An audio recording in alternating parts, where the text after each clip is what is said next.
अकोला शहरातील ओपन स्पेसच्या मुद्द्यावरून मनपा प्रशासनाला आणि सत्ताधाऱ्यांना घेरण्याचा प्रयत्न करणाऱ्या सागर भारुका यांना स्थायी समिती सभापती विजय अग्रवाल यांनी जोरदार दणका दिला।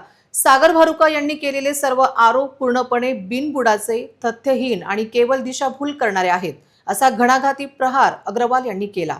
या संपूर्ण प्रकरणाची नेमकी तांत्रिक आणि कायदेशीर स्थिती काय आहे याचा पाढाच त्यांनी पुराव्यासकट वाचून दाखवला। विजय अग्रवाल यांनी स्पष्ट केले की अकोला शहराची मूळ हद्दीची विकास योजना 15 डिसेंबर 2004 पासून अंमलात आली आहे। यामध्ये मौजे अकोला येथील नुझल शीट क्रमांक 53, भूखंड क्रमांक 6 भागमधील 1413.33 चौरस मीटर जागा हिरव्या रंगाने मैदान म्हणून दर्शवली आहे।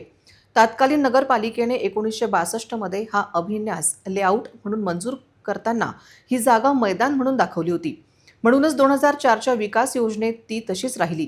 या जागेची मूळ मालकी गोयनका यांच्या नावावर असल्याने ती चूक सुधारण्यासाठी महापालिकेने 2009 मध्ये संचालक नगररचना पुणे यांच्याकडे आरेखीय चूक दुरुस्तीचा प्रस्ताव पाठवला होता। मात्र त्यावर शासनाकडून दीर्घकाल कोणताही निर्णय झाला नाही। शासनाने पुन्हा पत्र पाठवून ही आरेखीय चूकच असल्याचे ठामपणे सांगत कारवाई करण्याचे स्पष्ट व थेट आदेश दिले। शासनाच्या याच आदेशाचे पालन करत महापालिकेने 21 जानेवारी 2025 रोजी चूक दुरुस्तीचे आदेश जारी केले। जर शासनाच्या आदेशानेच ही प्रक्रिया झाली तर त्यात महापालिकेचा किंवा स्थानिक पदाधिकाऱ्यांचा घोटाळा कुठे आला, असा संतप्त सवाल विजय अग्रवाल यांनी उपस्थित केला।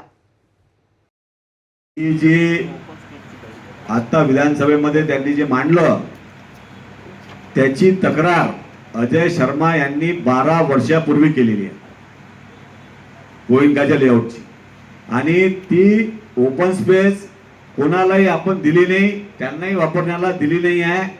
त्या ओपन स्पेसमध्ये ते न्यायालयामध्ये गेले होते। माननीय न्यायालयाने जो निकाल दिला त्याच्यावर अपील झाली। त्याच्यानंतर आता ती जी जागा आहे शासनाकडूनही शासनाकडे त्यांनी कागद दाखल केले होते, त्याच्यात पत्रव्यवहार झाला। शासनाने सांगितली ही जागा आहे म्हणून आयुक्त साहेबांना त्याच्यामध्ये पुन्हा पाठवलं की हे ओपन स्पेस आहे, आणि म्हणून कोणताही घोटाळा झाला नाही। याच्यामध्ये विरकबाईंनी तक्रार केलेली आहे, याच्यामध्ये अजय शर्माने तक्रार केलेली आहे, याच्यामध्ये मी सुद्धा तक्रार केलेली आहे। हा माझा प्रभाग होता। आणि दुसरं, बाकीच्या जागा त्यांनी जैन लॉन जे सांगितलं, मी जे ऐकलं, जैन लॉन ही मालकीची जागा आहे, ही ओपन स्पेस नाही आहे। खंडेलवाल याच्या बाजूची जी ओपन स्पेस आहे ती त्याला आपण कधी दिलेली नाही, त्याच्या ताब्यात नाही। काही ओपन स्पेस या डेव्हलप न झाल्यामुळे त्याचा वापर लोक करतात, म्हणून कोणताही घोटाळा झाल्याचं दिसत नाही।